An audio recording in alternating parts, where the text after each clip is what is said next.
রাধা রাধা রাধা রাধা রাধা রাধা রাধা, যে রাধারামের পাগলে হয়েছে আমার গোবিন্দ উথালা। তাই আজ আপনাদের সামনে আমার রাধা মাধবের একটি কৃপা স্বরূপ, যে ফল বিক্রেতার হাতে, যে ফল বিক্রেতা স্বয়ং ভগবান কৃষ্ণের পূর্ণ সান্নিধ্য কৃপা পেয়েছিলেন, তো সেই ফল বিক্রেতা যশোদা মায়ের ঘরের কানাচে দিয়ে যাচ্ছে আর হেঁটে হেঁটে বলছেন, কে করিবে ফল কোরায় গো, কে করিবে ফল, শুনি এই কথা। যিনি সকলের কর্মফলের করেন পূর্ণতা, আর তিনি করবেন আজকে ফলদাতা। সেই ভগবান ফল গ্রহণ করিতে ছুটে চলে এলো ধান, মুঠো মুঠো ধান নিয়ে। যেতে যেতে সব ধান পড়ে গেল হাত থেকে, তথাপি ফলওয়ালি তার সেই ক্ষুদ্র হাতে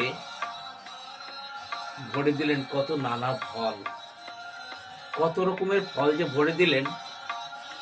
আমার রাধা মাধব সেই ফল নিয়ে ধীরে ধীরে চলছেন,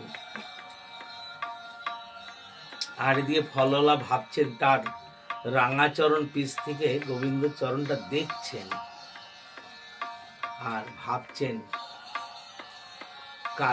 কার ঘরের বেটা গো এটা, কার ঘরের ছেলে, এত সুন্দর লাল দোকানি চরণ, গুটি গুটি পায়ে হেঁটে গেলেন তার ধীরে ধীরে দিকে।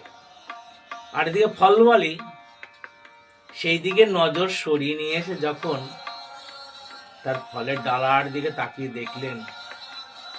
দেখছেন স্বর্ণ মুদ্রায় ভরে পরিপূর্ণ হয়েছে তার ফলের ডালাটি।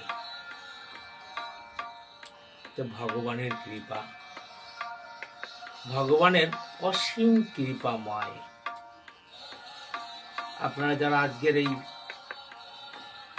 অনুষ্ঠানে আপনারা এসেছেন আমার শ্রী রাধা মাধবের কথা আস্বাদন করবার জন্য, যে সমস্ত প্রভুরা দূর দূরান্ত জায়গা থেকে এসেছেন তাদের শ্রী চরণে আমার শতকোটি প্রণাম জানাই। সেই সঙ্গে এমনিভাবে ভগবান শ্রীকৃষ্ণ যে কত লীলা করলেন, এই লীলা করবার মধ্যে দিয়ে তিনি তার একটি কথাই বারবার বলেছেন, ভাব বুঝাই প্রকাশ করেছেন, যে কোনো জিনিস